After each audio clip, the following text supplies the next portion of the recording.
I've been in a bad mood for 3 days now. It's been 3 days. Yeah, I've been in a terrible, terrible, horrible mood when it comes to football the past 3 days. What we saw on Saturday was nothing short of a train wreck for West Virginia. And what little what little people supported Neil Brown and were on the Neil Brown bandwagon before the Texas Tech game were off by halftime, I would say. Not even by the end of the Texas Tech game. Halftime. Halftime.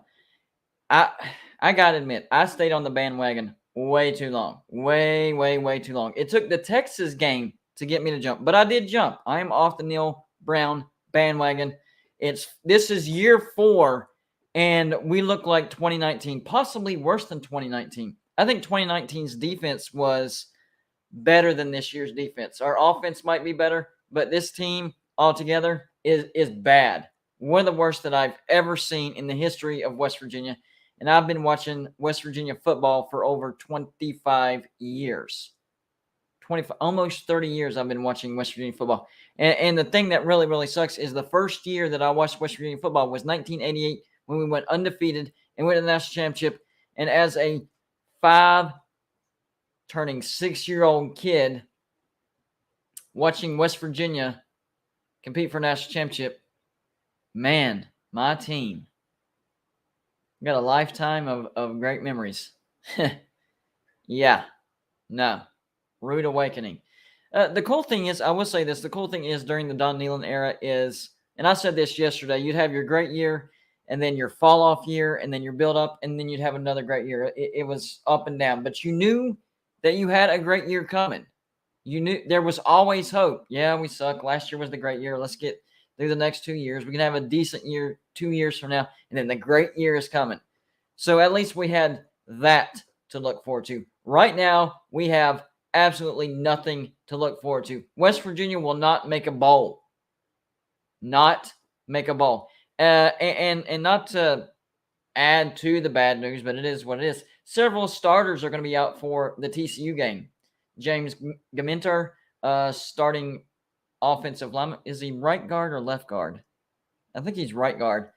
He's going to be out, but he was out. He was out for the Texas Tech game. Running back Tony Mathis, that's a big blow. He's going to be out for this game. Charles Woods is questionable.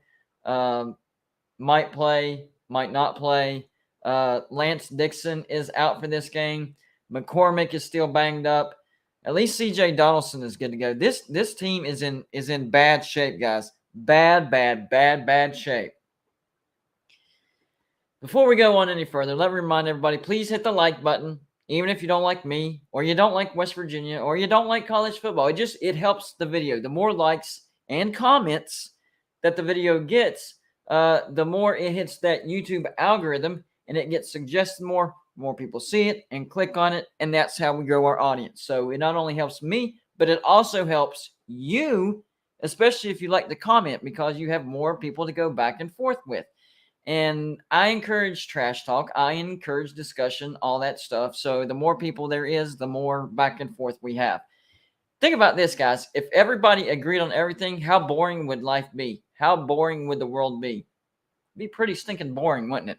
So I encourage, the back and forth. Not everybody's going to agree. Don't get mad if somebody doesn't agree with you. It happens. Trust me. That's why I say thick skin is needed to do this job. Hey, if you have a question or a comment, Cat's doing it again. Every time I go live. Stop. You know what you're doing. You do this every time I go live. Every stinking time. Anyways, you have a question, a comment. You want to make fun of me? Right now, it's open season on Golden Blue Dude, West Virginia, Neil Brown, whatever. It's open season. So you have a troll comment or you want to take a shot at me, that's fine. Best way to get my attention and get your comment on the screen is the super chat button. It's that little dollar sign that you see on the bottom right-hand corner, right underneath the comments section. anything you put in that super chat is going to go on the screen just like you see my name, Golden Blued. And it's a great way to support the channel. I do this full time. It's help like that keeps the show going, helps keep me to focus on this full time. And you guys have blown me away. Let me take a second to thank you guys and to applaud you guys. You guys have blown me away. You have supported Golden Blued in a way that I didn't think was going to happen, at least for a while. We're talking beyond 5 years. No, you guys have supported immediately. I was able to go full time. So I want to tell you guys, I appreciate you. I thank you from the bottom of my heart. This is a dream come true. It really is. Not a lot of people can say that they do what they love for a living. I am one of the few that can say that, and it's thanks to you. It's thanks to you. I'm just the voice and the face of the show. You guys make it. You guys are the engine. How about that? I like that analogy right there. Speaking of which, Boom to the Sooner, thank you for the $5 donation, says, what was different when Pat White was QB at West Virginia that they had sustained success back then? Well, it was the type of offense that Rich Rod ran. Rich Rodriguez knew exactly what he wanted to run at West Virginia, and he knew exactly what quarterback he wanted in that system. People forget the quarterback that went down that paved the way for Pat White. And don't get me wrong, I don't wish any type of injury on anybody, but Adam Bednarik was the starting quarterback for the 2005 season, I believe, and he went down with an injury. Pat White was the quarterback that Rich Rod had recruited because people forget Rich Rod came from Clemson, and he ran the offense that the quarterback Dassler ran at Clemson, and he had some success over at Clemson, but nothing like he saw at West Virginia. So, people knew what kind of offense he ran, and so he recruited to that strength. That's one thing that I don't understand about Neil Brown. What kind of offense does he run? What kind of defense does he run? Does he recruit to our strengths? To me, it just looks like he's out there. I mean, we've had some good recruiting classes under Neil Brown. Make no mistake about it. We have. But it seems like he's guessing. Let me tilt this down. Those comments are still a little too low on the screen. There we go. I think that'll work. Yeah, there we go. Now you can see my ugly mug. But it seems like he's out there throwing darts. Hopefully this guy will fit our system. Hopefully that guy will fit our system. This guy, that it's like Neil Brown can recruit good, but he can't recruit specific. He can't recruit. I don't even know what he recruits on off. What is he looking for on offense? What type of offense do we run? I'm not even sure. Seriously, at least with Rich Rodriguez, we knew that we had a spread run first, yes, but pass it if we needed it. An RPO, run first, yes, spread them out, pass it if we need it. We knew it, and he recruited to that strength. The Yates 27, thank you for the donation, says, Joey missed my S chat after you left after Tech game. Uh-oh. Joseph, what are you doing, man? Everybody makes mistakes. Time for a new coach. Need to be cutting edge offense on offense. Yes, go Steelers, go WVU. Now I'm a Bengals fan, but I don't hate the Steelers like I hate Pitt, so that's fine.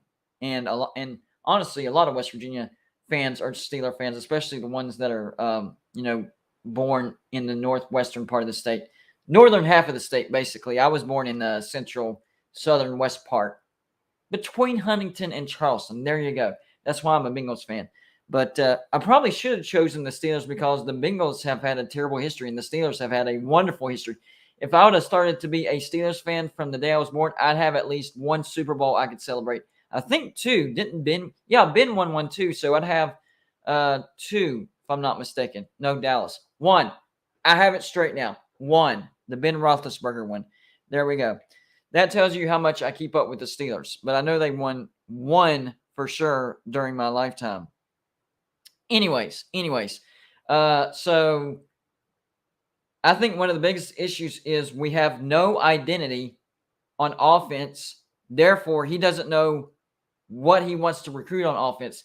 I mean, yeah, I guess he's targeting the best players possible at certain position. But what's our strength? What are we trying to do on offense? I mean, we got JT freaking Daniels, and he looks average now. Oh, he was overrated. No. I watched the dude in person. The dude is not overrated. He didn't just all of a sudden suck whenever he got to West Virginia. Something's wrong at West Virginia. John Waffle HGP, thank you for the donation, says, this isn't the Big East anymore. Y'all need to limit your expectations. What? Even under Dana Holgorsen, who was a terrible head coach, West Virginia still had a 10-win season. Comments like that just get on my nerves, and that's why he does that, because he knows it gets on my nerves. The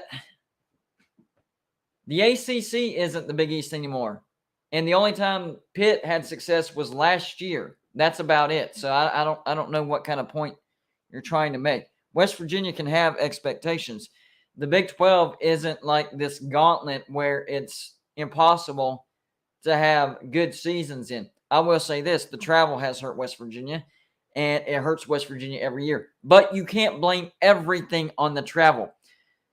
Some of the little things you can blame on the travel, like, okay, let's say you have a really good team, you gain momentum, and, you just hit this couple of games that are on the road, maybe they're back-to-back, and it kind of derails you. You get back on track, and instead of having a 10-win season, you end up with an 8-win season. So, little stuff like that. But 3 and 4, getting blown out by Texas Tech, no, you can't blame that on the road schedule. And I know both of those were road games, but you have to you have to find a way to be competitive on the road. I mean, that's part of college football. You cannot eliminate road games.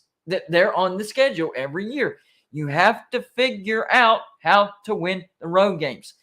And yes, we did go on the road and beat Virginia Tech, but Virginia Tech is top 5 on worst teams in the nation right now, which, by the way, I did shoot and produce the video of the worst teams of the Power 5 conferences for this week. I just didn't get a chance to edit. I did get the group of 5 teams getting bumped up to the Power 5 video out. So I'll work on that and get that one out either later this evening or tomorrow. But Virginia Tech is a horrific team. And to be honest with you, our defense gave Grant Wells several opportunities to keep Virginia Tech in that game. He's just such a bad quarterback, he couldn't get the job done. Dana knew he couldn't win at WU. Did Dana knew that he can't win at Houston either when they jumped to the Big 12? Dude, no. It's not that at all. Everybody knows that. Dana Holgorsen was a lazy recruiter. Dana Holgorsen is the reason why West Virginia is in the position we are, and Neil Brown is not the guy to get us out. We need the guy to get us out. And this is year 4, so we've given him, going on 4 years. That's time to get us at least to an 8-win season. An 8-win season. Dana Holgorsen had a couple of 8-win seasons and 1 10-win season. So we know it's possible at West Virginia in the Big 12. This was year 4. I think in year 4, Dana Holgorsen did have his first 8-win season at West Virginia. And then year 5, I think he had the 10-win season. So this should be one of those years where you're taking a step forward. The past 2 years, the biggest problem, and this goes back to what Bobby Bowden said, when you're taking over a bad program and you're starting at the bottom, you're losing blowout games, not competitive. The next step is you're losing, but at least you're competitive. You're losing close games. The next step is you're winning close games. And then the next step is where you start to become elite. We were on that second step to where we were starting to have close games, but we couldn't quite get over the hump. 4 of our 6 losses last year were 50-50 football games. And this year, instead of taking a step forward, we've taken a step back to getting blown out again. So not only have we not taken a step forward, we haven't even stayed on step 2. We're back to step 1.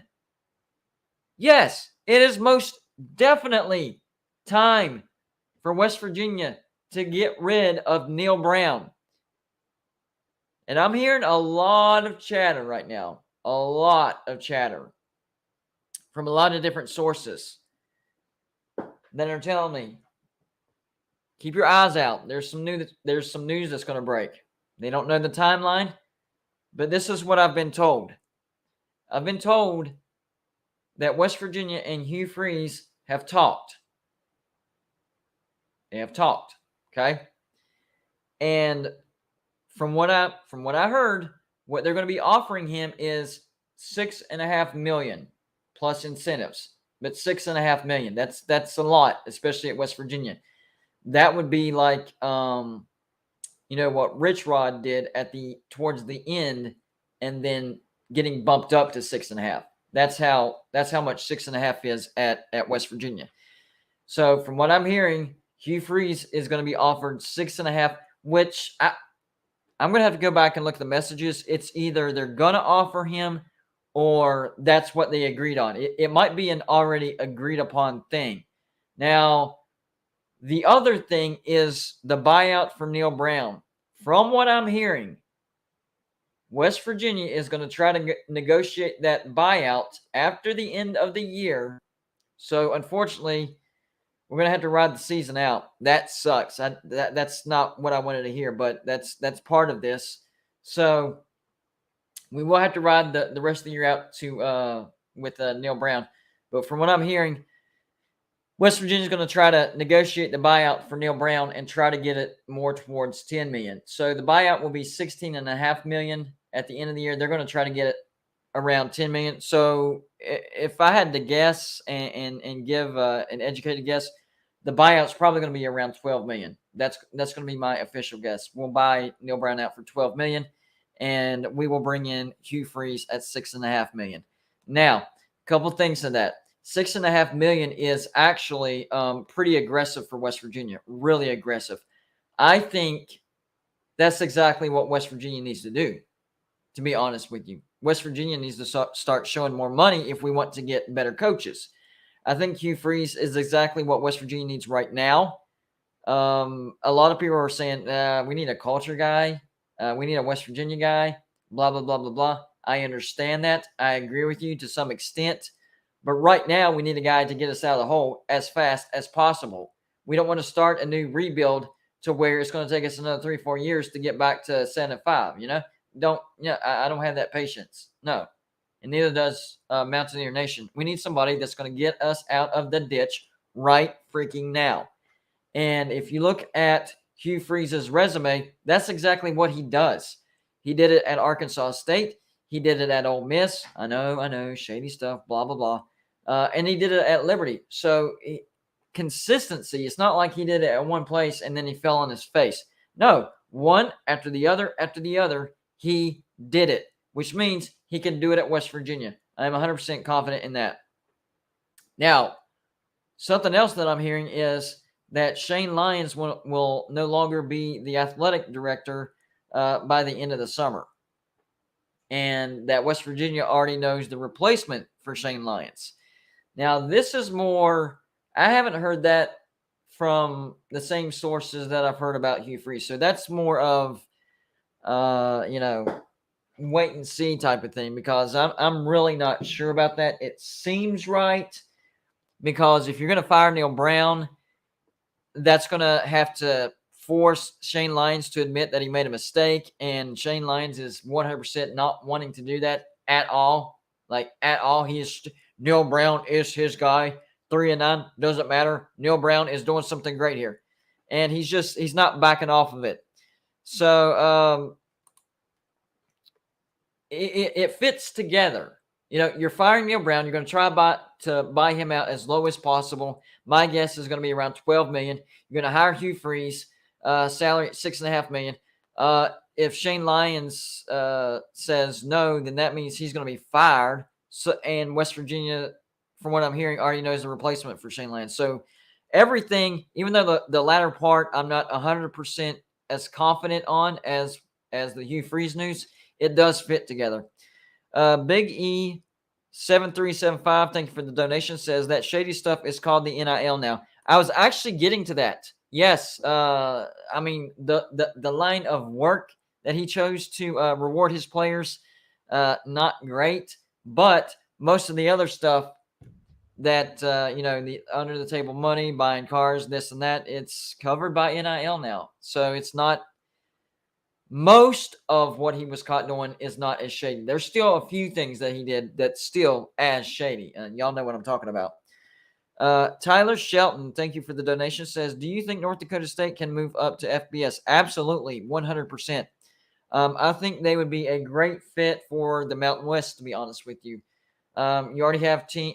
That's probably the closest, because you're not going to bump North Dakota State into a Power 5 conference immediately. Not even close. They'll probably never be a Power 5 team. But if you're going to bump them up, it would be to a Group of 5 conference, and the conference that would make the most sense would be the Mountain West. So we'd be getting matchups like Boise State and North Dakota State every year. I would actually watch that game every year. That's probably going to be a heck of a game if that were to happen.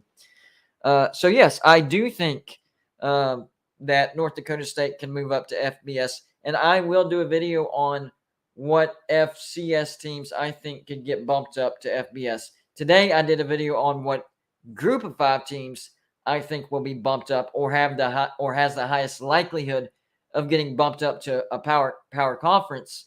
Well, down the road, a couple weeks, whatever, I'll do FCS to FBS. Got you covered on that one. Pause real quick for a Pepsi break, guys.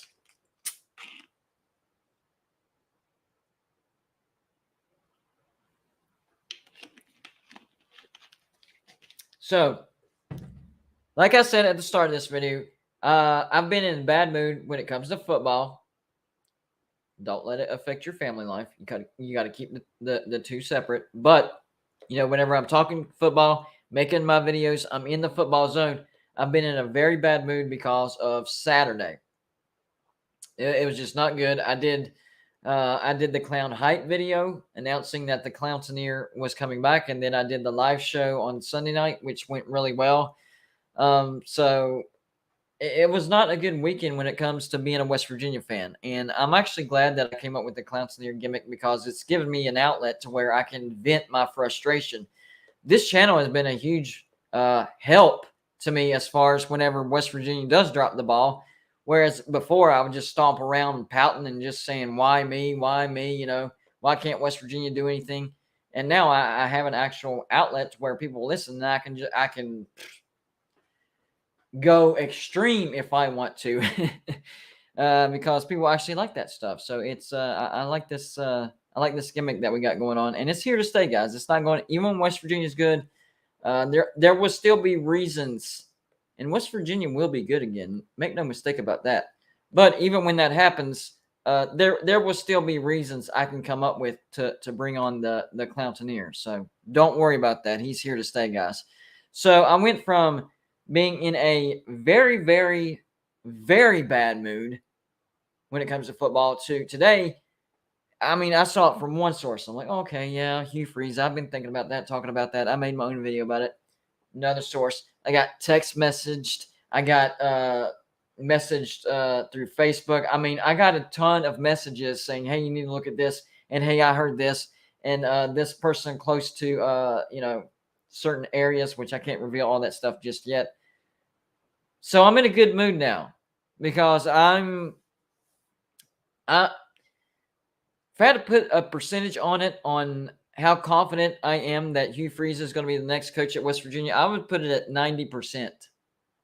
Yeah, that's how confident I am with this, because of who's telling me this and the sheer volume or number of people that I'm hearing it from. And it's great news too.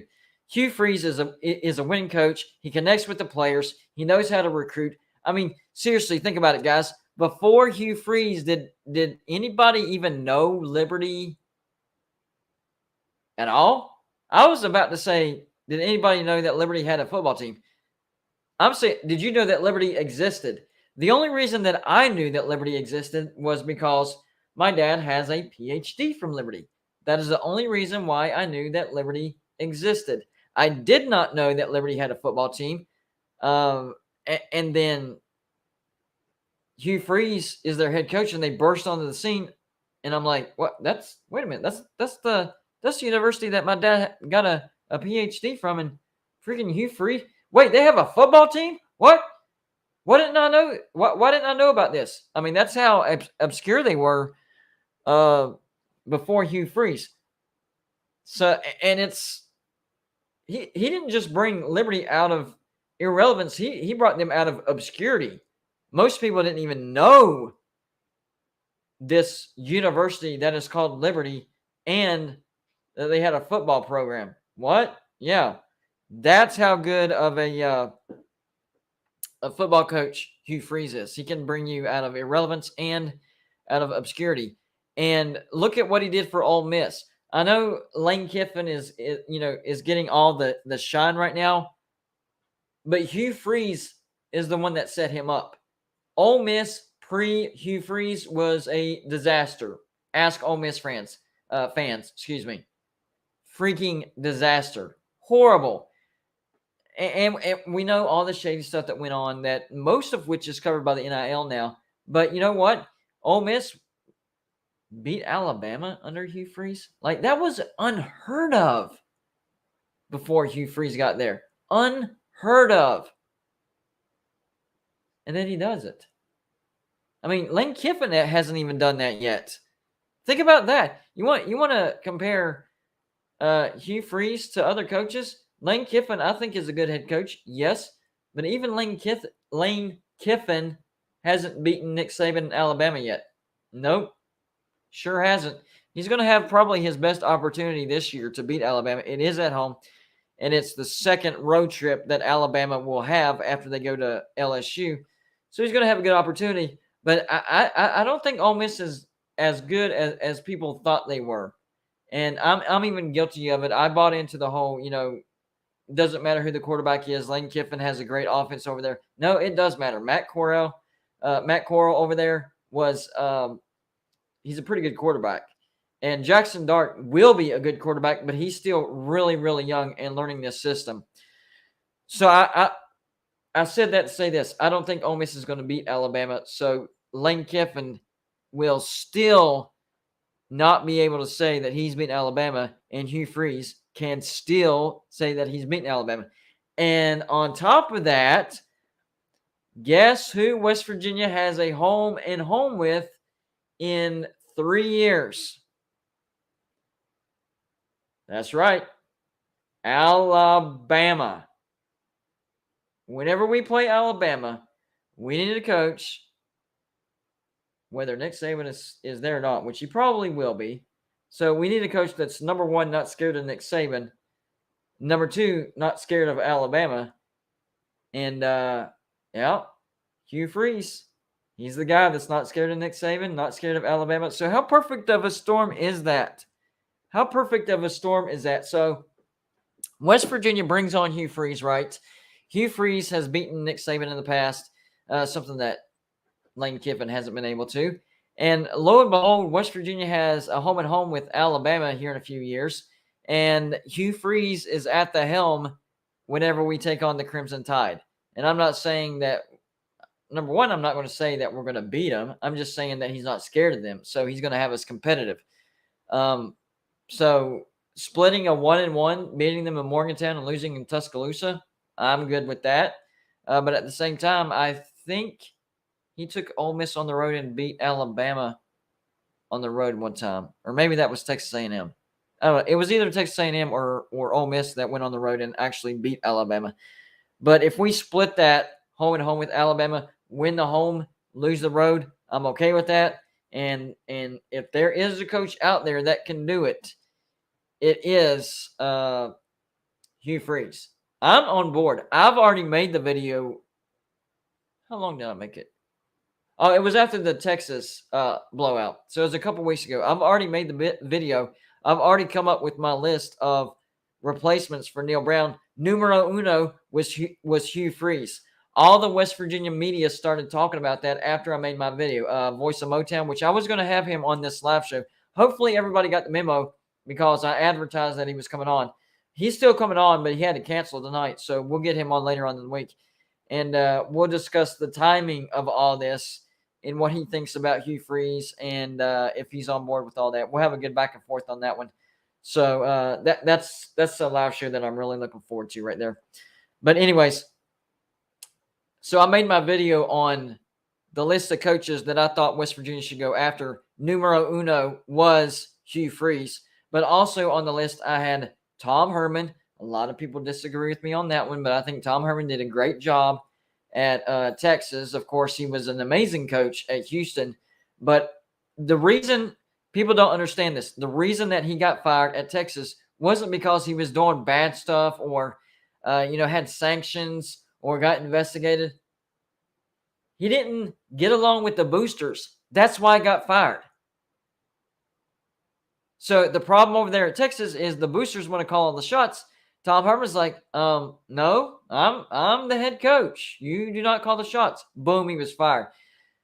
That kind of opens up the curtain as to what's really going on at Texas. That's not more about what, on Tom Herman. That's more on Texas. And that's why they have the problem that they have, because everybody answers to the boosters. And even Tom Herman, who was having good success at Texas, doesn't matter. He didn't get along with the boosters. I mean, he had a 10-win season, then went 8-5 and 7-3.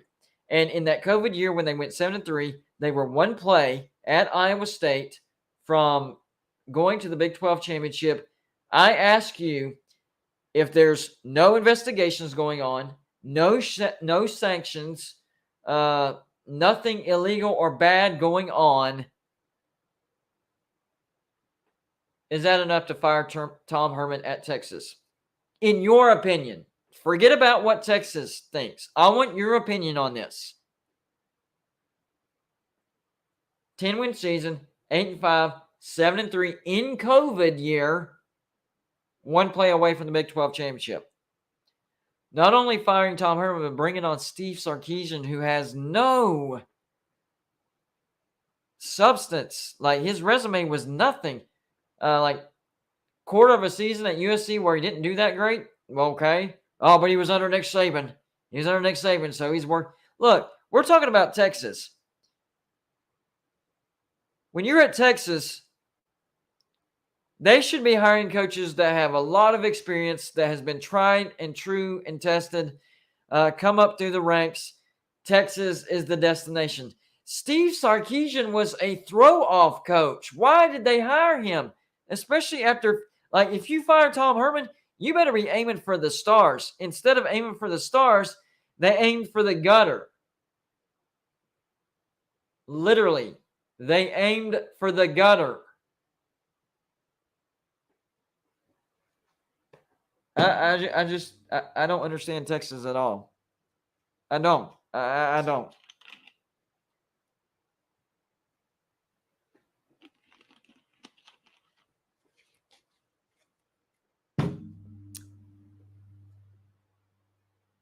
Here's another thing that I'm wondering, guys. When are these teams going to learn to not serve out extensions after one decent season? I mean, it's not just West Virginia, because West Virginia is a product of that. Back in 2020, we went 6-4. Our defense was top 5 in the nation. Boom. Excuse me. Neil Brown got an extension to 2026, huge buyout, right? Which is why we're in the position we are right now. Somebody used that argument about Steve reviving UW before Chris Peterson. That's not correct at all. I know what you're talking about, but that's not what happened. But anyways, and I know Washington was really, really bad before Steve Sarkisian, and they were okay by the time he was gone. But he didn't have Washington at this super elite level like he rebuilt them. Washington, number one, is a great brand in and of itself. I'm surprised that they haven't had any success over the past few years. I thought this year was going to be the year. People have forgotten how strong of a brand Washington is. So anybody that comes in there and makes them look okay is going to look like a genius right now, because they've been down for so long. But the bottom line is, it's not going to take much to get Washington back. I promise you that. So no, I do not buy that argument with Steve Sarkisian at Washington. Back to serving out extensions on a silver platter after 1 year of success. So West Virginia, of course, we're under the Neil Brown era because we went 6-4 and beat Army in a bowl game. Yeah. It's a great season. So we actually went 5-4 in the regular season and won our bowl. Finished 6-4. Extend him. Somebody's going to come pick him up if we don't extend him. There was nobody within 1,000 miles that wanted him at the time. No eyes on him. So it's giving out extensions based on fear. And it's not just at West Virginia, okay? So Florida, back in 2020, Florida had a really good season, right? Oh, Dan Mullen. Fantastic offense. We got to extend him.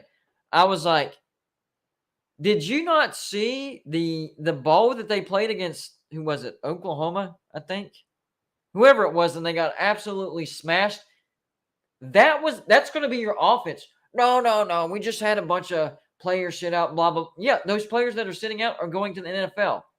Why are you extending him? We're going to have a great offense, man. It's going to be top 10. Our defense is going to be much better, blah, blah. What happened? Next year, Florida tanked, and they fired Dan Mullen. So they had to eat a bunch of money because they extended him. Michigan State. Haven't forgotten about you. So last year, Michigan State has a really good season, right? And they extend Mel Tucker. I mean, when I say extend him, I'm talking like a $100 million contract extension based off of 1 year. And I admit, that was a great year. But if you really watched Michigan State last year, you could really figure out why they had success. Because number one, they had a terrible defense. And I knew that they were going to have a terrible defense this year, okay? Number two, their offense was basically Kenneth Walker. Because last year, every game that he was injured or sat out, whatever, Michigan State was horrible. Not to mention there were a few games in there where there were some bad calls and the ball didn't exactly bounce against them. It definitely bounced for them. Michigan should have won that game. They took a touchdown off the board for absolutely no reason. The refs stacked that game against Michigan. But anyways, not talking about the refs. We're talking about Michigan State. So Michigan State won because their schedule set up nicely. There was a couple of games where the refs really stacked it in their favor. And it was all about Kenneth Walker. The defense was terrible. And they extended Mel Tucker. And I told Michigan State fans, shouldn't have done that. Oh, somebody was going to come and grab it up. No. Nobody was interested in somebody that has success in 1 year. No, I'm telling you, man, somebody. Okay. All right. Extend him. And in my preseason predictions, I was predicting Michigan State to take a massive step back. Oh, but you thought Michigan State was going to have a bad year last year, which I did. That was one of my flops as far as my predictions. So you were wrong about last year, so you're wrong about it this year. Okay. All right. I didn't know Kenneth Walker was going to have a breakout year and that they would be able to win their football games by basically running the ball. Run. That's how they won. This year, no Kenneth Walker. Look at Michigan State. They didn't just take a step back. They fell off a cliff again. So they better hope that Mel Tucker recruits his rear end off and gets them back to last year's status. Otherwise, you could be looking at another Florida situation. A lot of money for 1 year, and you're flushing it down the toilet because it turns out it was a fluke. I mean, look at Ed Orgeron at LSU. Lightning in a bottle in 2019. Next year, fired in 2021. So that's how fast things can happen. So you can't hand out extensions based on 1 year. I've never understood that.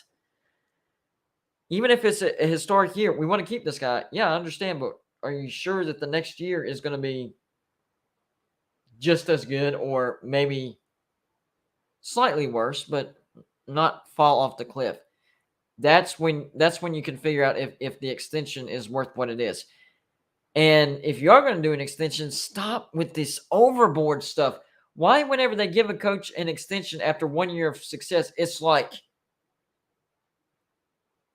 5 steps instead of taking 1 step. All right, we're going to extend you. We're going to give you a little bit of a raise, give you a couple more years, see what you do in these 2 years. And then if you do well in these 2 years, we'll go from there. No, it's like they have success in 1 year. Oh, man, 10-year, $100 million. Does that sound good to you? Well, of course it sounds good to him. He all he had to do was have one great season. Good gosh, I don't understand these athletic directors and university presidents. Like it's Michigan State quite possibly could be wasting $100 million. It's possible. I don't know. I could be wrong about Mel Tucker. Maybe he does get it back together and Michigan State has a great year. Next year, this year, they're definitely not. They look bad, real bad. They lost pretty significantly to an average Washington team on the road. I know Washington got ranked after that win, but Washington really didn't deserve to be ranked because we saw what happened after that. Washington was basically Michael Penix Jr., so whenever he's not having a good game, Washington's not going to win.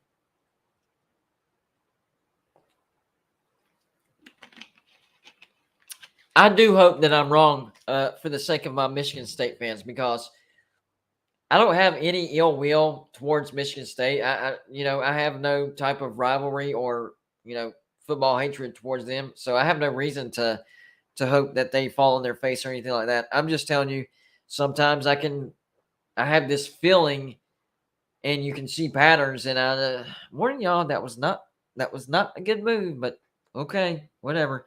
And then sometimes you just have to learn on your own. It is what it is. Oklahoma fans need to chill. I need to say this real quick. Oklahoma fans need to chill. I understand you don't like losing to Texas, and I definitely understand that you don't like getting blown out by Texas. But I really do think that Brent Venables will be able to recruit at a high level at Oklahoma. And not only do I think that Brent Venables is the right coach at Oklahoma, but I think he's the right coach at Oklahoma for the move to the SEC. Because Oklahoma is going to have a lot more defense than what they did under Lincoln Riley. So this happened. I think this was a blessing in disguise for Oklahoma because if Lincoln Riley remains the head coach at Oklahoma and Oklahoma heads to the SEC, it's going to be real bad. The transition is going to be horrible. You have to play some defense in the SEC. You do. Whether you like it or not, you do. And Oklahoma just did not have a defense under Lincoln Riley. So have your patience. Today's your rocky year. I still think Oklahoma hey, listen. If a terrible year is still getting to a bowl, you're blessed. Okay? You're blessed. As a West Virginia fan, we've had terrible years where we were like 3-9, 4-8, stuff like that. Trust me, it can be worse. So if your down year is still getting to a bowl at 6-6 or 7-5, you'll be fine. And Brent Venables can learn from these. There's little lessons in everything. Even when you have a bad season, there's sometimes you learn the biggest lessons through hardship.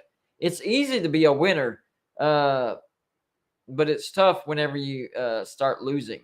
That's when you really find out your character. So have some patience. I think Oklahoma is going to be just fine under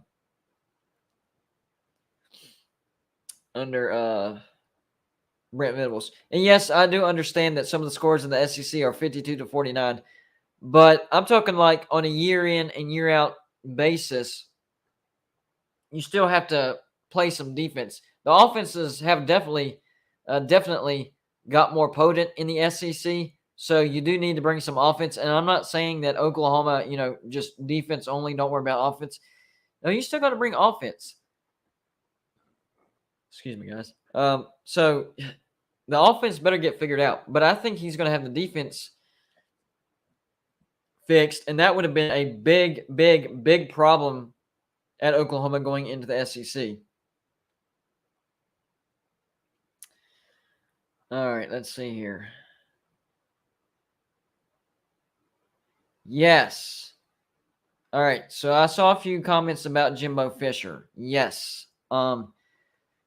About 3 weeks ago, it was either 3 weeks ago or 4 weeks ago, there was some rumors. No, it was 3 weeks ago because it was the Texas loss. Okay. Yeah, the Texas loss. So the rumor was Fire Neil Brown, of course, and then let's go get Jimbo Fisher, because Jimbo Fisher did this interview and they asked him straight up, hey, what do you think about West Virginia? Well, I love where I'm at. My grandkids and my kids are going to be, well off, but never say never whenever it comes to home. I love my job, but West Virginia's home. Never say never whenever it comes to home. So a lot of West Virginia fans, oh man, we need to go get Jimbo Fisher. Let's fire Neil Brown and go get Jimbo Fisher. We know, Jimbo's out there stubbing his toe, but he comes back to West Virginia, he's going to pour his 100% into it. He recruits at a high level. That's all we need. That's all we need. Recruiting. No, that's not all you need. And I know people want a West Virginia guy, or some West Virginia fans want a West Virginia guy, but you don't just want a West Virginia guy. I mean, that helps, but he still needs to be a good football coach. And Jimbo Fisher is not a good football coach. He has fooled a lot of people. He won one national championship at Florida State because he caught lightning in the bottle. That was it.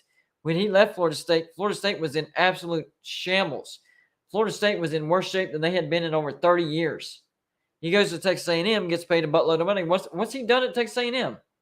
What has he done? Absolutely nothing. Recruiting at a high level, yes. Yes. Last year, historically great, which, by the way, some of those great recruits are being suspended because of fighting. There's a lot of mistrust and angst and anger in the locker room right now, and 3 of his starters, anyways, prominent names, I think, at minimum, are suspended at least for one game. So, no, I don't want Jimbo Fisher. I really don't. Jimbo is not a good coach. He's a great recruiter. Don't get me wrong.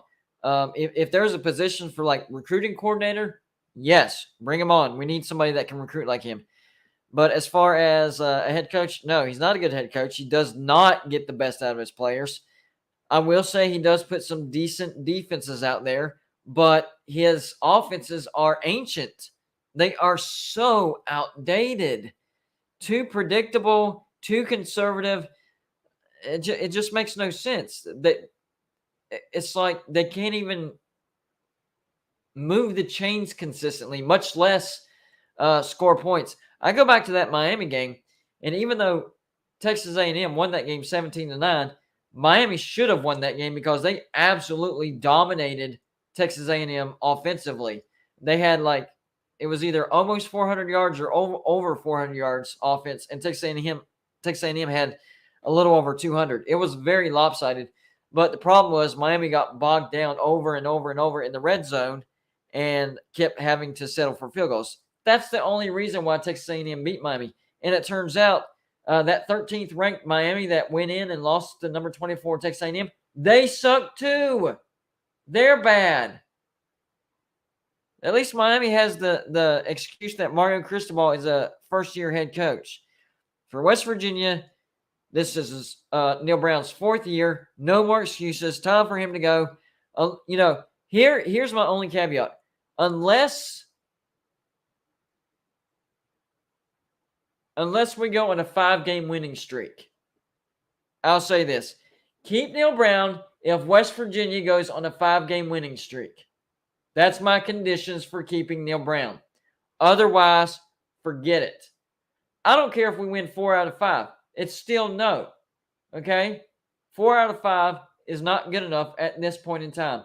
We got to win 5 in a row. So Neil Brown, if somehow, some way, you get a hold of this live show and you're watching, if you want to keep your job, buddy, 5 in a row. That's what we're demanding. All right? And I'm sorry, but I'm not sorry, but I am going to continue to get West Virginia fans riled up and open their eyes, which, honestly, right now I'm not having to do much of that because West Virginia fans are done with you anyways. But don't expect our support if we keep seeing the same trash on the field. I'm sorry, buddy. You're a nice guy. I wish nothing but the best for you. I'm sure you'll have a great, coaching job over in the Group of 5 conference, still making at least, $500,000 a year. more money than most people see in 10 years worth of their life.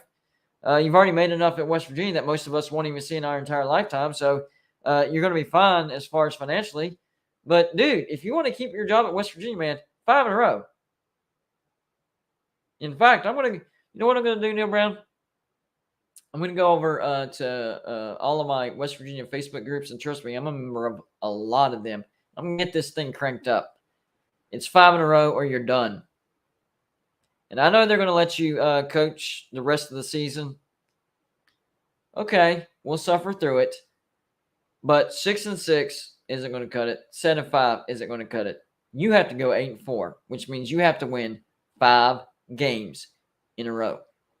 Good luck. Because the garbage that I'm seeing on the field, you'll be lucky to win one more game. Honestly, there's only two winnable games left on the schedule, and it's the home game against Oklahoma, and it's only because Oklahoma has looked vulnerable, and maybe Morgantown can give us the edge. And the other possible winnable game is at Iowa State, and it's because Iowa State looks bad as well. Which Iowa State has a top 10 defense. They just have a bottom 100 offense. So that matchup is going to be really, really interesting right there. John Waffle says, Shane Lyons has done wonders for the university. Yeah, wonders as far as dropping us in a well and then walking off. Yeah, if that's what you mean by wonders, then spending money on our football facilities. Yeah, I give him credit for that 100%. We have immaculate-looking football facilities. In fact, Brett Yormark said one of the best he's seen in the Big 12. So I really wonder. So think about this, guys. Brett Yormark went to every Big 12 campus and looked at their football facilities, and West Virginia was top 3, right up there with Oklahoma and Texas. I am not exaggerating, okay? You really said that. So what I'm thinking is, what is Brett Yormark thinking when he's looking at West Virginia? He's like, the facilities that I saw why do they suck so bad? This doesn't make any sense. Teams whose facilities aren't even close to their level are in contention to win a Big 12 championship or at least headed to a bowl. These guys might not even make a bowl. They must have a really sucky coach. That's probably what Brett Yormark is thinking right now. Man, West Virginia must have a really, really bad coach, because the football facilities that I saw does not equal the product that I'm seeing on the field. They should be able to recruit much better than what they are, and they should be a much better football team than what they are. So I'm sure even Brett Yormark is probably like, those guys need to find a new coach. This is embarrassing. Seriously. Oh, man. He was at the Backyard Ball, by the way. I tried to find him, but I couldn't find him. That would have been cool to have been able to do an interview with him for the channel. Oh, well.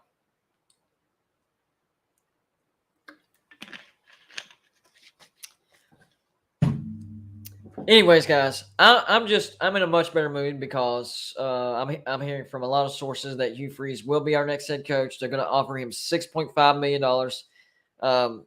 Shane Lyons, his days are apparently going to be numbered as well. They know the replacement for him. I haven't heard a name for his replacement yet, though. So I'll keep my eyes and ears out on that. There's this is a win-win situation. Okay, so if things keep going, the way that we think they're going to go, so that means we will fire Neil Brown, bring in Hugh Freeze, and I think our football program will get significantly better quickly. Or the exact opposite. Neil Brown gets a whiff of all these rumors, his back gets against the wall, and he really, I don't know what he can do different, because he's not the one out there playing, but maybe he can figure out some type of miracle fix because his back is up against the wall and turn West Virginia around. Don't misunderstand me. That's not happening, okay? That's not what I'm saying. What I'm saying is this is a win-win, okay? I'm pretty certain that West Virginia is going to continue to suck, and we're going to fire Neil Brown and bring in Hugh Freeze. But it's not like Oh, if that doesn't happen, what's the alternative? Well, the alternative is that means things got turned around quickly and we had a great season. I just don't see that happening. John Waffle wanted to point out that Pitt is top 10 volleyball. Congratulations on that. The last time I watched a volleyball game, I think it was whenever my brother was in high school. So that was like, man, at least 15, 20 years ago. It's been a while. I don't even watch volleyball on TV anymore. Anyways, yeah, right now a lot of teams need a miracle, to be honest with you, especially some of the expectations. And it, like I said earlier, it's open season on West Virginia. Hey, Coos, I see you. I'm sorry to put you on the spot, and if you got something going on, it's cool. But would you be interesting in jumping on real quick and talking about this? If not, it's cool. I just saw you in the chat, so I was see if I could talk to you real quick before I get out of here. You can either you can let me know through a message or chat. You don't have to, say it on there if you don't want to. Just let me know. I think it'd be cool if I could get your opinion on that and see what you've been hearing as well. Because some people, you never know. Different sources say different things sometimes, but I'm hearing it from multiple sources that West Virginia is. Well, all right. So hold on, guys. Hold on. Coos has actually agreed, so let me shoot him the link real quick. I got you, buddy. Give me 1 second. I was not prepared to share the link, so it's going to take me just a few seconds here. Let's see.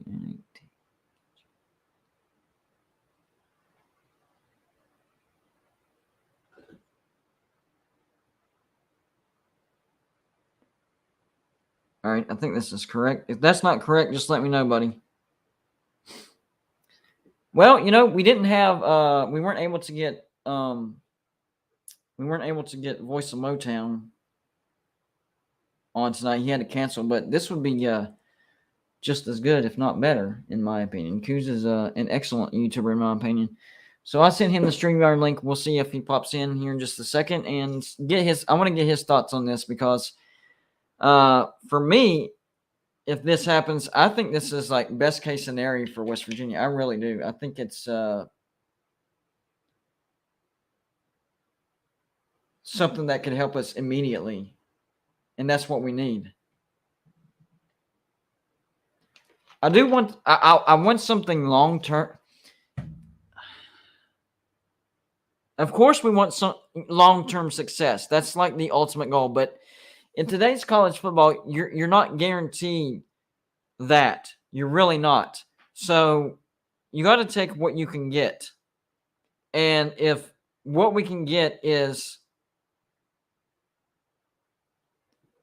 2 or 3 years of Hugh Freeze, and it gets us to, couple 9-win seasons, maybe a 10-win season towards the end, and it has, he says link isn't working. Of course, hold on. I probably typed in something incorrectly. Give me a second there, Coos. This happens from time to time, guys. I think I know what I did wrong. I think I know. Let's see. Some of these, is that a Q or a, that has to be a Q, right? Yeah, that's a Q. If it doesn't work again, then I know exactly what went wrong.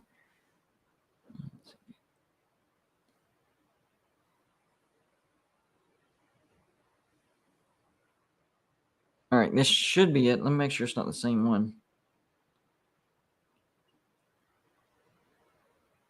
Oh, I put yep, I see where I went wrong. I got you, Coos. I got you. It was one letter off. I hate it when that happens. Hate it when that happens. All right, I got you, Coos. That should be the right one. Anyways, yeah,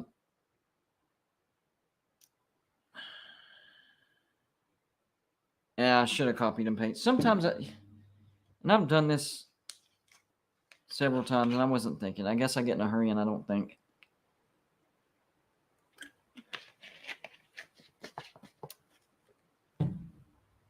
Let me know if it doesn't work again. Let me know if it doesn't work again. And if it doesn't, I'll just sit here and pout a little bit. John says, Hugh loves Liberty. He ain't leaving. He doesn't love Liberty.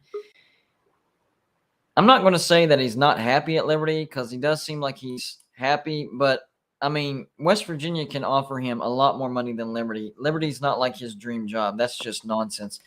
Coos, what's going on, buddy? What's up, man? Not a whole lot, man. Just trying to put out a decent live show. Same old, same old. I did one myself earlier today. What do you think about all this? Because, I think we've both done videos on, we feel that Hugh Freeze would be a great head coach for West Virginia. We've seen the Voice of Motown put out articles. We've seen 247. I mean, a lot of, news outlets are saying he would be good for it. But now I'm hearing it from different people who are closer to the situation that are saying, yeah, West Virginia and Hugh Freeze, number one, they've talked. Number two, they gave me an amount. And number three, they gave me an amount on what they're trying to talk Neil Brown down to. So to me, that seems pretty legitimate. Yeah, I mean, I'm hearing it from multiple sources as well, independent sources who aren't connected to one another. Right. Which is important. One of the sources knows people who are donors at West Virginia, who are basically saying that, they want Hugh Freeze and that Neil Brown is basically on his way out. One source, and by the way, that source was Greg Flugauer, who has his own podcast, and he has a lot of connections within college football, and he has predicted a lot of the conference realignment stuff before it happened. So I think he knows, I think he has an idea what's going on. And because he actually did his own show about it, so I'm not sharing anything I'm not supposed to share. One source that I can't share, I really trust. He's an honest person. He does have some connections, and he told me that he's hearing basically the same thing, that boosters want Hugh Freeze, and that there's a good chance that if we get blown out Saturday, Neil Brown may not make it to the end of the month. Wow. I heard also on the Ear Sports message board, someone posted on there who also seems to be in the know, and I have confirmed with one of my sources that he is typically accurate. He put a big long statement, and I talked about this on my live stream earlier today, actually showed the quote on the screen. I don't know if I'm supposed to do that or not, but I did. I pay for that, so I guess it's okay. Right. But he basically said that, yes, Hugh Freeze's agent has reached out to West Virginia. They have talked and have actually went as far as negotiating a deal. Yep.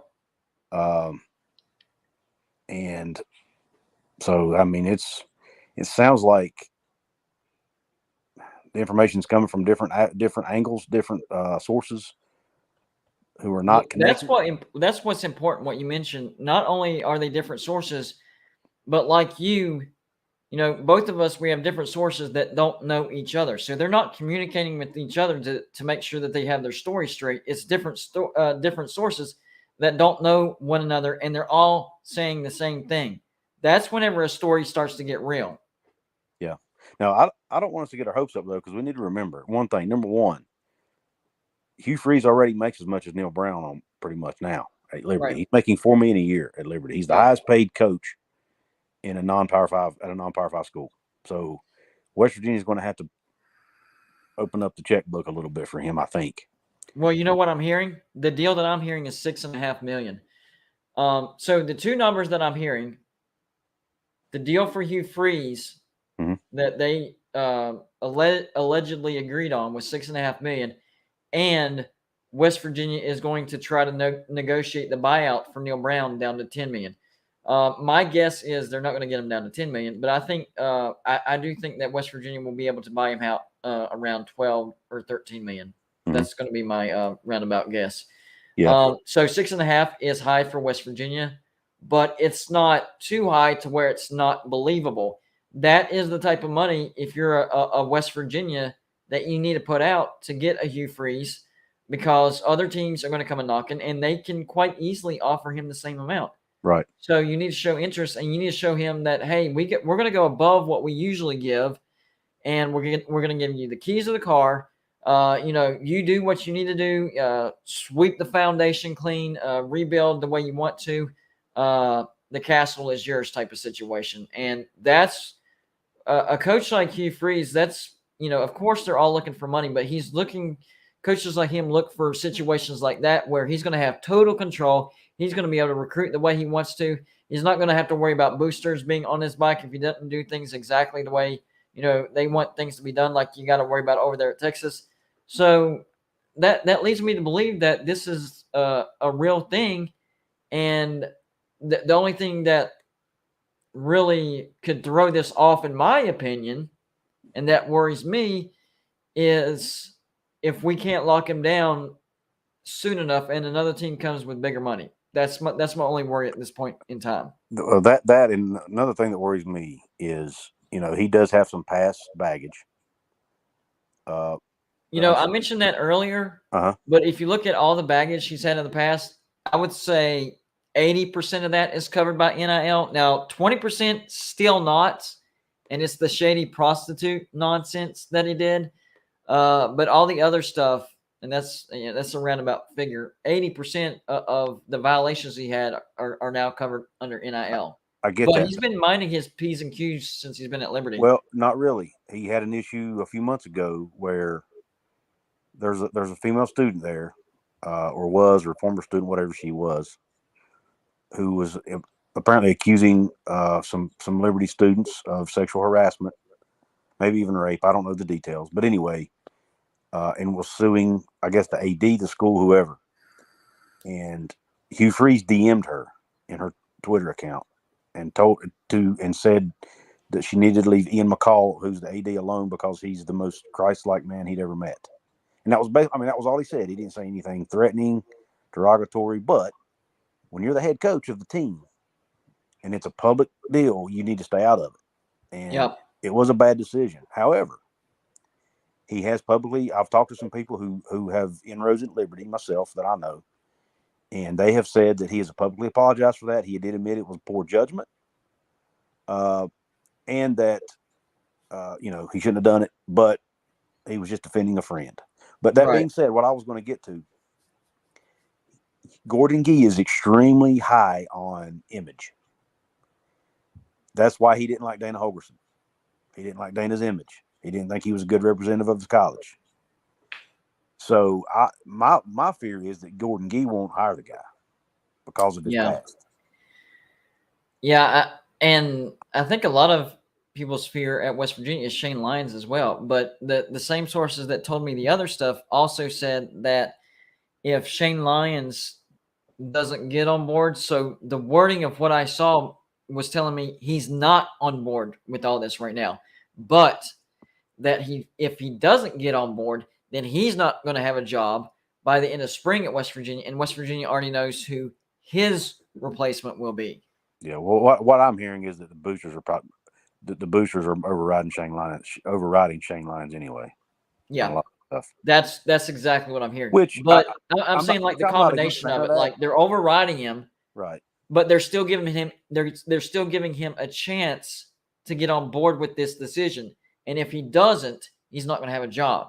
Yeah, and even though I want Hugh Freeze as the coach, I don't like boosters making hiring and firing decisions. Hey, at least we don't have Texas boosters, right? Yeah. I agree with that. Earlier I had John. John Waffle. He likes to poke me a lot, and he said,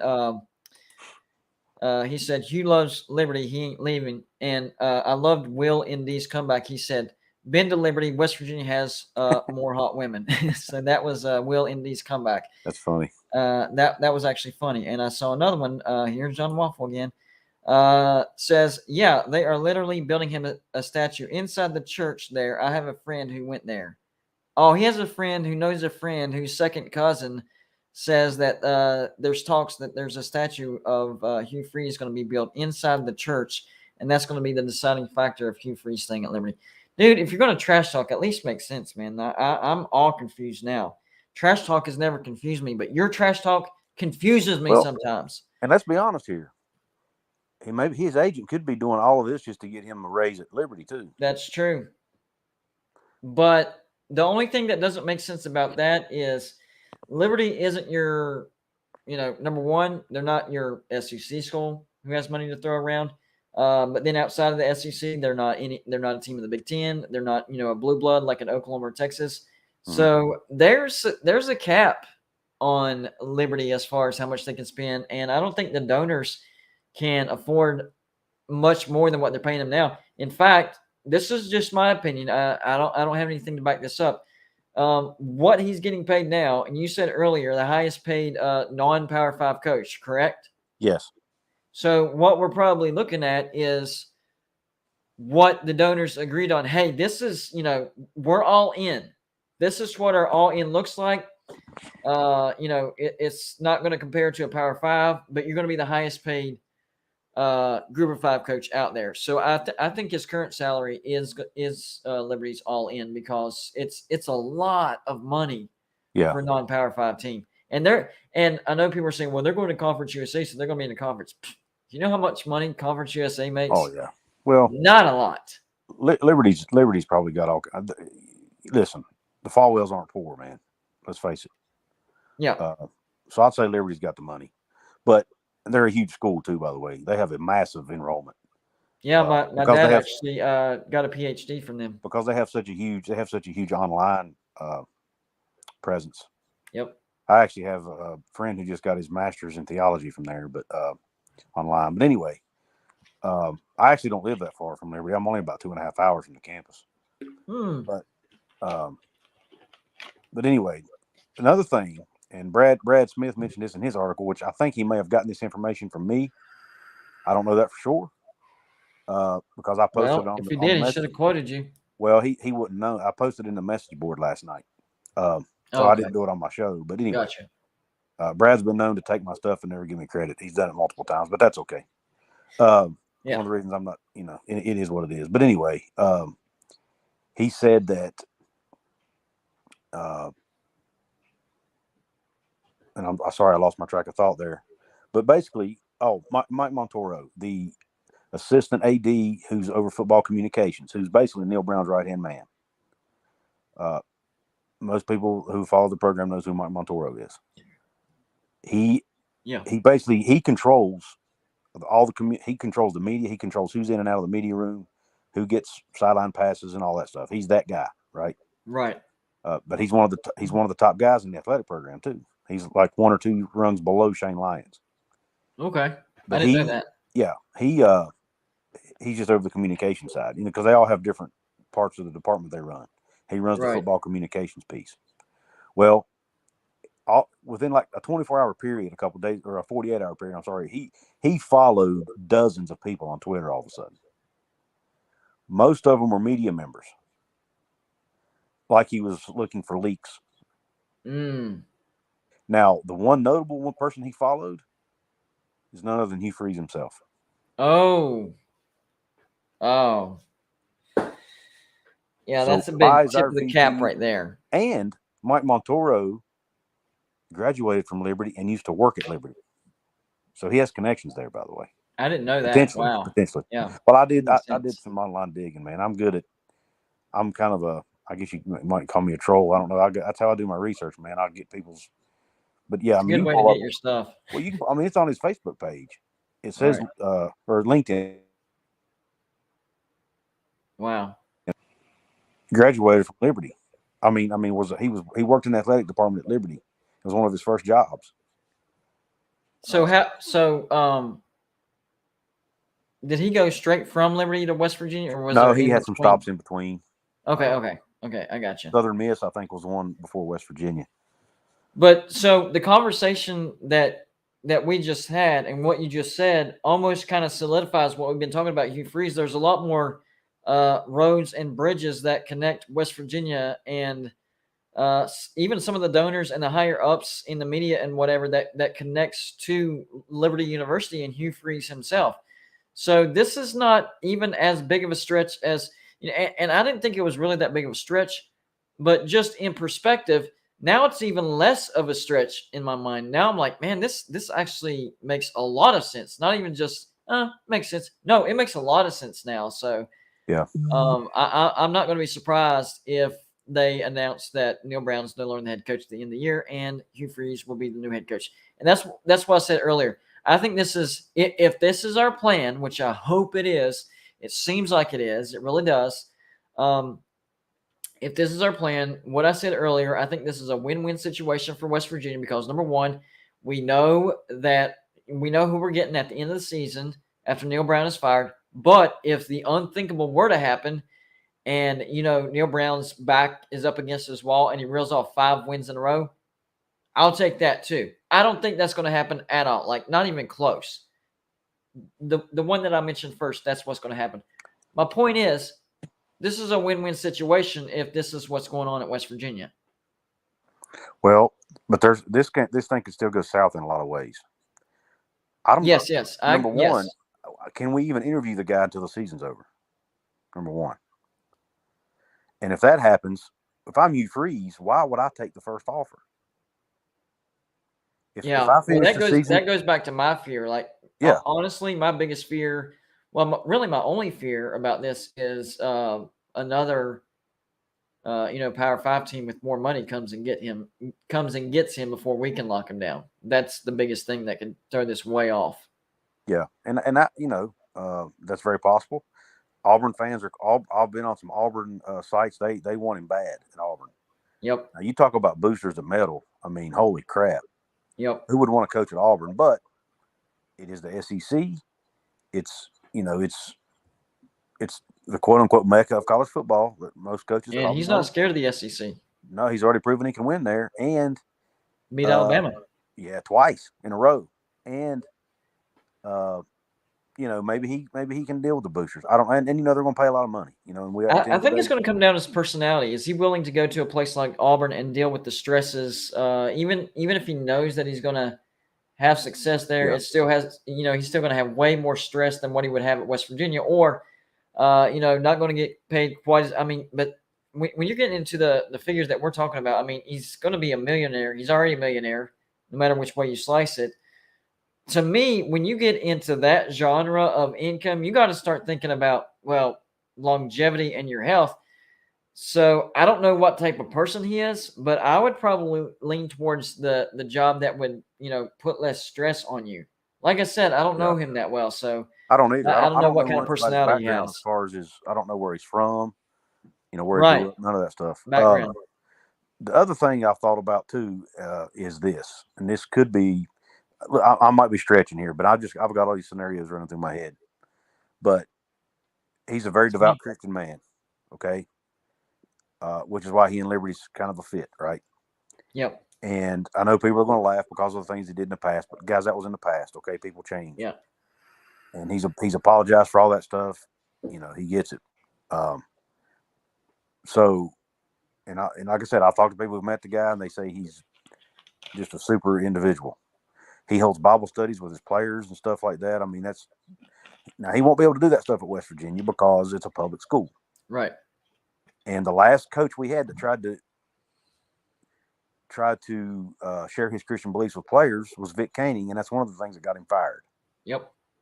So will he be willing to come to a school like West Virginia that's a public school where he's got to kind of leave his religious beliefs on the shelf, so to speak?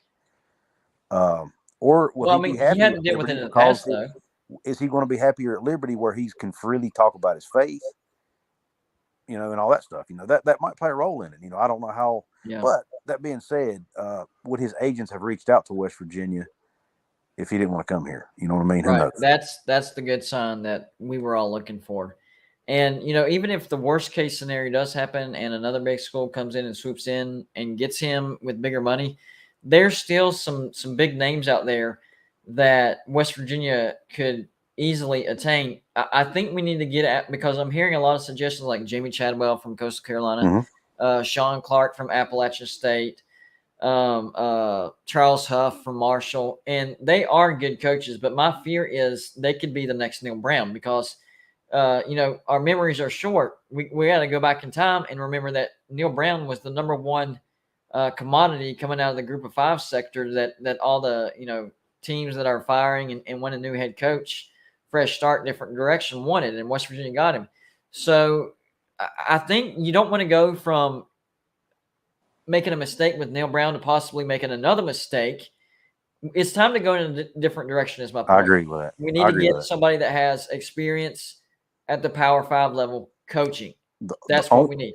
And that's why I'm okay with Tom Herman. Even though he doesn't coach right now, he has experience in the Big 12 at Texas. And the only reason he got fired was because of he didn't get along with the boosters. The boosters tried to tell him exactly what to do. He's like, "No, I'm the coach," and they said, "Nope, screw you, you're fired." That's why I feel bad for anybody that has to coach over there at Texas. Other than the money, it's one of the most stressful jobs in the nation.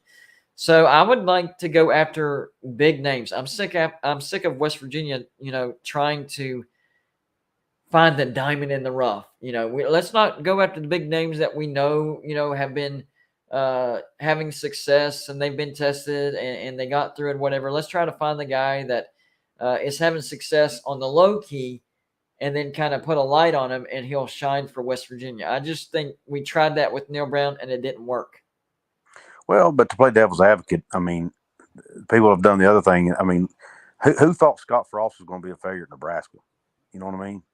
That's true. But if you really think about that, it's almost the same situation as Neil Brown. The only thing that takes it a step further at Nebraska was he was a Nebraska guy. Right, true. He had a lot of success at UCF, but UCF was a Power 5, and he was the hottest name out of the Group of 5 teams whenever Nebraska hired him. The biggest difference was everybody thought he was going to have a ton of success at Nebraska, but because he was a former player and had success as a player for Nebraska. So in our minds, we're like, this guy is going to will Nebraska back to being the big red machine.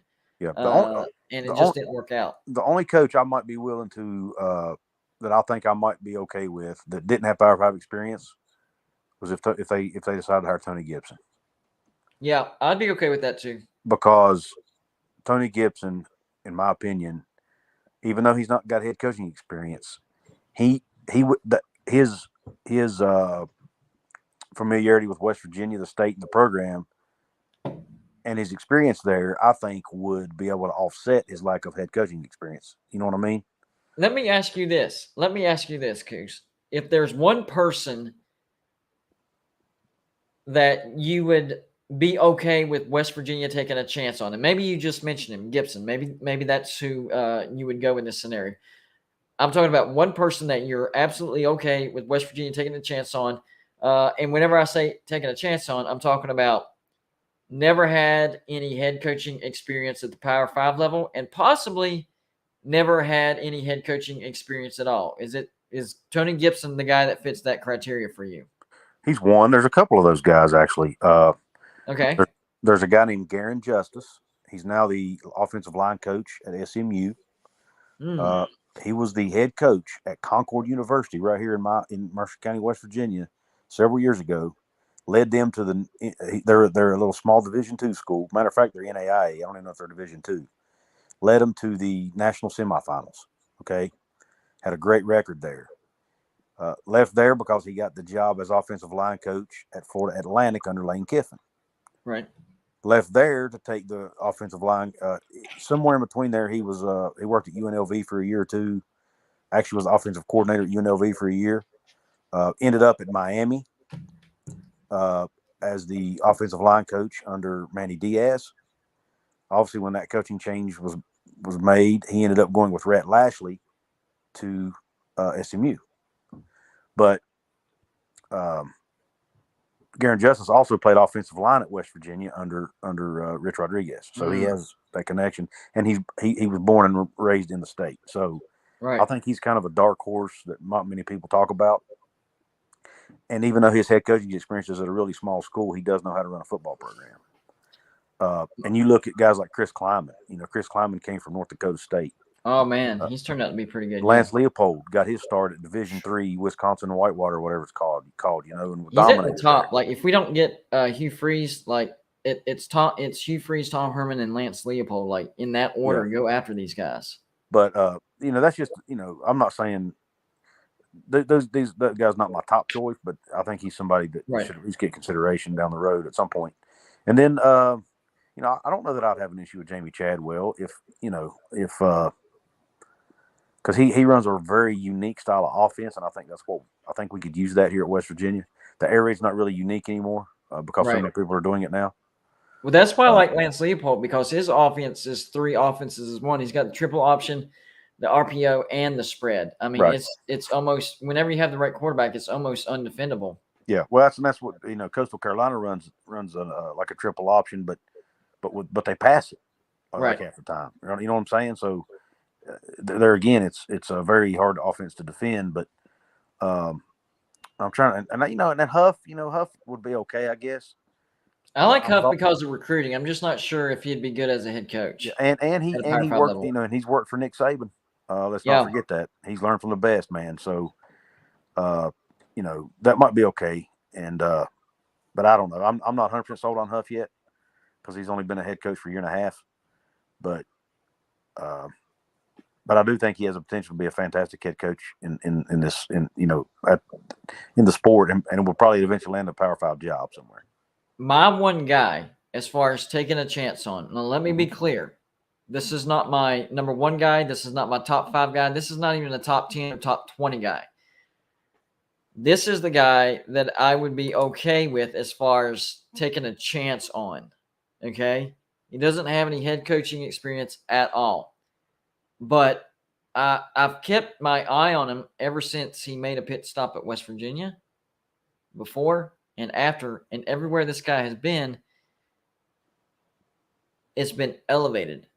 And I'm talking about Jamil Adai, Yeah, the you've been DB reading coach over at you've been reading Miami. a lot of Brad Smith, but yeah, No, well, I think he's been reading my stuff, to be honest with you, because I started talking about it before he did. yeah. But I thought Um, you thought don't you accuse I thought you don't you think Jamal Adai's been poaching our players? oh, yeah. No, not just our players. I think he poaches players from previous teams. Yeah, You look, when he came from Arizona to West Virginia, Tony Fields came with him. When he went from West Virginia to Georgia, Tyke Smith yeah. went with him.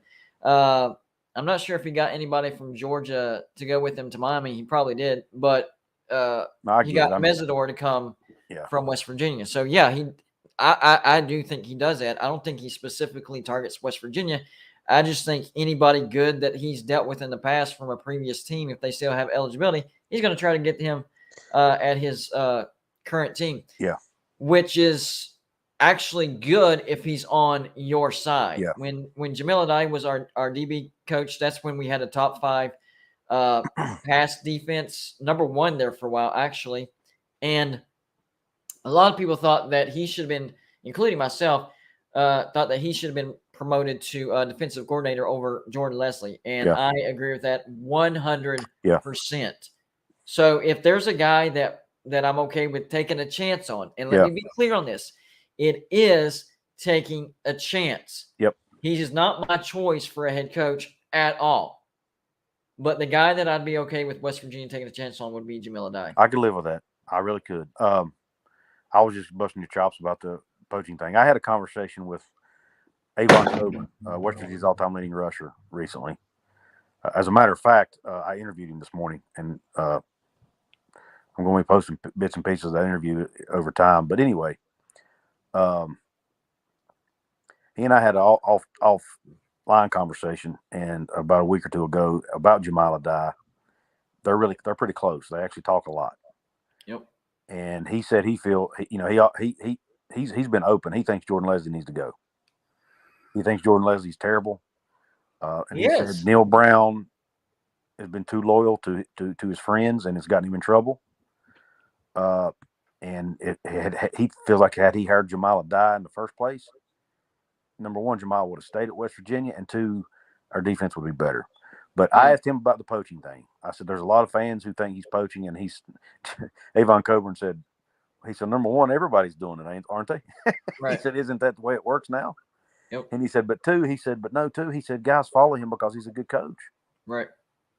Guys love to play for him. So when he leaves, that's exactly right. They want to follow him, so it doesn't mean that's why I was talking earlier about some of our transfers that have transferred that might be like, man, I wish I hadn't done that. I think one that's kind of regretting that is Tyke Smith. I mean, yes, he has a national championship at Georgia by sitting on the bench, but he's not even though he's healthy, he's not getting much playing time at all. And I understand he went to Georgia because of Jamil Adai, but that's probably one of the few that probably wish that they hadn't followed Jamil Adai, because if Tyke Smith would have stayed at West Virginia isn't known for these off-season injuries that Georgia. I mean, Georgia has this.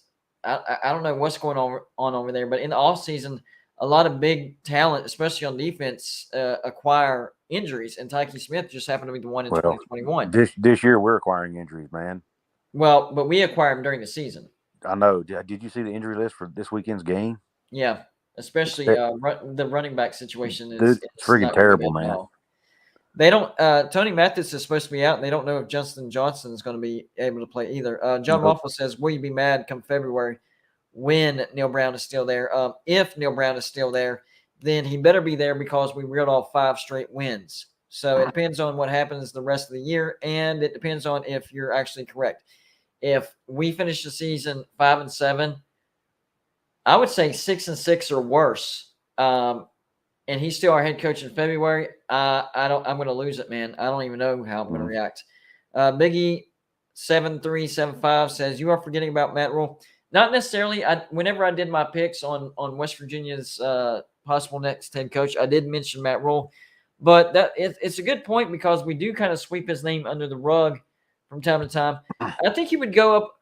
I think he's high on the list as far as, if you don't get this guy, then you get that guy. Then if you don't get, you have a lot of safety nets, and Matt Rule can be one of those safety nets. You know what I'm saying? And high on the list. I'll be honest with you.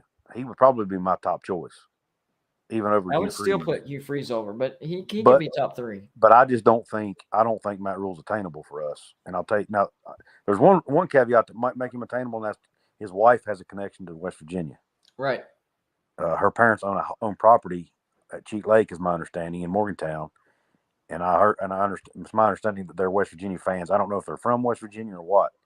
I haven't been able to confirm that. But in conversations I've had with the guys at 365 Sports, who know Matt Rule because of his days at Baylor, he wants to. If he comes back to college, they feel like he wants to come to a place where it's going to be easy to recruit. Yeah, because he doesn't like to travel a lot. He doesn't want to have, that's why he liked Baylor, because he was in Texas. He could recruit the state of Texas. Oh, man, that almost comes off as a little lazy. You know what I'm saying? I don't like that. I don't know if it's lazy or smart. I mean. But what if isn't that why you hire assistants that are good at recruiting for you as well? Well, yeah. Yeah, it is. It's part of it. But, I mean. Wait. So you think that a situation at West Virginia wouldn't be good for him, not because it's West Virginia, but because it's West Virginia in the Big 12? Maybe it's not as bad if it's West Virginia in the ACC. I actually hadn't thought about it that way, but that's a good point. I just think, we have to travel. We have to get guys from all over the country. You know what I mean? Yep. Now, that being said. Yes, I do. That being said, I think Neil Brown's recruiting philosophy is a little flawed, because, and I actually heard Mike Casaz and Chris Anderson, the 24/7 guys, talking about this on their podcast.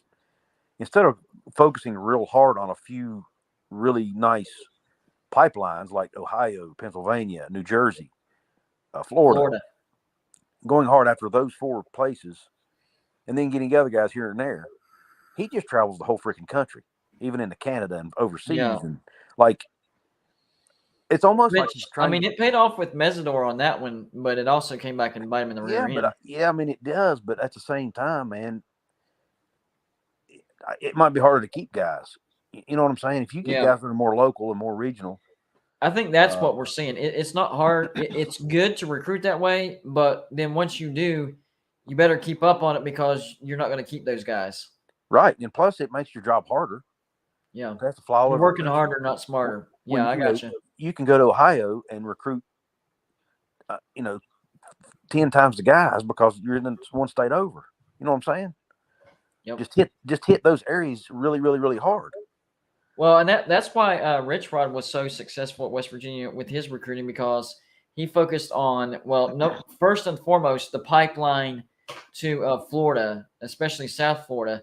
But a lot of people don't realize he had a great pipeline into the state of Pennsylvania. Yeah. Yes, he did. Yeah. Oh, he did. Well, and you look at what Matt Rule did at Baylor. He's the first guy who gave Joey McGuire a college job. John Waffle says, no, Panthers owner is a Pitt grad, and he would never allow that. He is also the key for the Panthers' first Super Bowl. What is he talking about? What does the Panthers owner have anything to do with this? Once again, John Waffle, man, you're Well, that would give him a reason to go to West Virginia, wouldn't it? Because they just exactly. fired him. That's what I'm saying. Like, that doesn't John Waffle, he no longer works for the Panthers. So the fact that he got fired from the Panthers and the owner is a Pitt grad would actually give him a reason to go to West Virginia. Yeah. Okay? Let's try to keep on the straight and narrow here. But anyway, he's trying. Hey, he's trying, Coos. He's trying. I get it. Hey, as long as he keeps giving you super chats, let him keep trying. But hey, exactly. No, what I was going to say about Matt Rule gave Joey McGuire his first college job at Baylor. You know why he gave it to him? Because Joey McGuire was an awesome high school coach in the state of Texas who knew all the other coaches in the state of Texas. Yeah. And he had relationships. That's Matt Rule's philosophy. Something that people don't take into account is, I'm glad you said that. What a great reason to hire a coordinator or a coach, not just because they've had success and they can recruit, is they also have connections. What you just alluded to right there, he knew all the head coach. Well, basically, you can't literally know all of them, but knew all the head coaches he needed to know in the state of Texas. Yep, that's an amazing advantage. See, people don't realize that in college football, it's not just about recruiting hard and having great practices.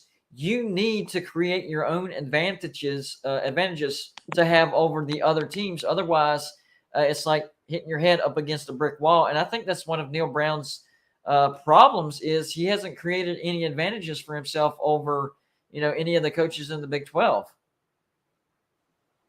Right, because he surrounded himself with people that don't know anything about West Virginia. Right. Guys who had never recruited the area. I mean, now he did have Travis Trickett, but he's gone now. That's the one flaw. That's the one thing, for all the bad things I've said about Dana Holgorsen. Dana Holgorsen figured it out at the end of his tenure at West Virginia. He was going out trying to recruit Texas and all these other states, and he finally said, you know what? I'm going to focus on Ohio. I'm going to focus on Pennsylvania. I'm going to hit Florida. I'm going to hit, the states around us. And it started working for him.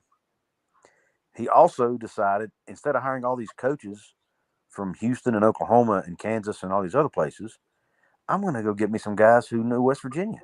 And he went and got Tony Gibson. And he went and got 2 or 3 other linemen or coaches, that were like line coaches and whatnot that had ties to the state. Gibson just stole a recruit out of our backyard for NC State, by the way. I don't know if a lot of people don't know that or not. So that gives him another check mark as to why he should be given a chance at West Virginia. Yeah. Oh, he did. Now this guy, in our defense, we hadn't even offered him yet. So I don't know. I don't know if we were going to. But even in the train wreck that we're in right now, he's not going to choose West Virginia. He's going to choose NC State. No, he's not. But my point there was I don't know how good. Maybe they don't let the kids that good. Which, to be perfectly honest, I'm starting to question our staff's ability to judge talent. So he's probably going to be freaking awesome. But anyway, because they haven't offered him a scholarship. But anyway, I don't want to get off on that tangent. I feel you. But anyway, well, listen, dude, I'm gonna have to jump off of here. But I appreciate you having me come on and chat with you for a minute.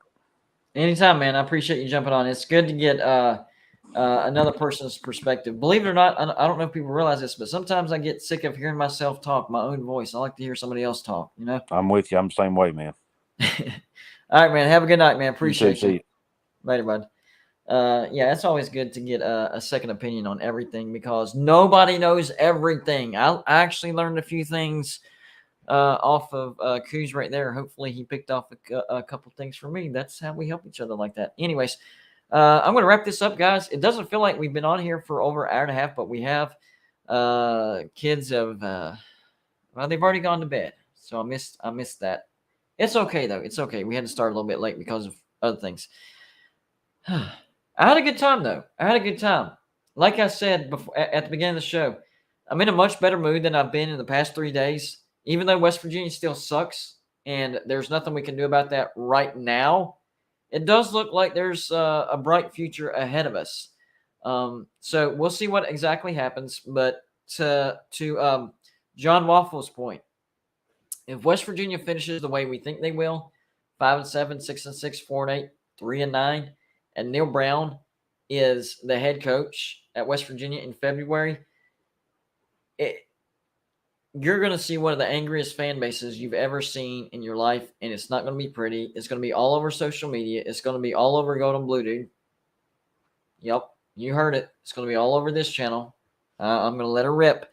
So hopefully West Virginia doesn't do the stupidest of all stupid things you can do and keep a coach after a losing season or a subpar season. But, you know, there are idiots in high places, and there's nothing we can do about it. Appreciate everybody for stopping by. Tell a friend if you enjoyed yourself. And I'm not worried about being right all the time because guess what? Everybody is wrong every once in a while. I'm about talking college football and trying to be entertaining about it. So if you've forgotten about the troubles and stresses of your team for a few minutes or of your life, whatever, and I've given you a couple things to think about or laugh about, then I've done my job. And, you know, that's how this thing goes. But I can't do Golden Blue without you guys. I'm just the face and the voice. You guys are the engine, so I appreciate y'all's support. This has grown a lot faster than what I ever thought it would, and we appreciate your continued support. So shout out to everybody that stopped by. Shout out to everybody that commented, everybody that super chatted, everybody that liked. Make sure to hit the like button on the way out and tell somebody about Golden Blue. Word of mouth still works, guys. I'm telling you right now, word of mouth still works. So hit the like button on the way out. And if you're not a subscriber, well, number one, if you're not a college football fan, then you might as well not worry about it because you're not going to like the channel. But if you are a college football fan, give us a try. Hit the subscribe button. You can always unsubscribe later if you don't like the videos, but at least give us a shot. Give us a chance. Hit the subscribe button. We greatly appreciate it. Stuff like that keeps the channel going. So yesterday, we started an escalation schedule, 6 o'clock on Mondays, 7 o'clock on Tuesdays, 8 o'clock on Wednesdays, 9 o'clock on Thursdays, and 10 o'clock on Fridays. And lo and behold, yesterday, and this is why I try to avoid scheduling, but I'm going to try to stick to it because it's worked out so far. Yesterday, I had to run to the store at the last second, so I had to start at 6:30. And then today, something came up. Brad had to cancel, so I had to push the show to 7:30. So we have been 30 minutes late, but at least we're still consistent. So instead of 6 o'clock every Mondays and 7 o'clock, we went 6:30 and 7:30. We're going to try to be here exactly at 8 o'clock tomorrow, okay? We're going to try. I promise. We're going to give it a go. So hopefully we'll see everybody there as well. And we'll have something interesting to talk about as usual. So appreciate everybody stopping by. Hope y'all have a good Tuesday night. I've had a good Tuesday evening, so y'all have a good rest of your Tuesday night. And we will see you tomorrow at 8 o'clock.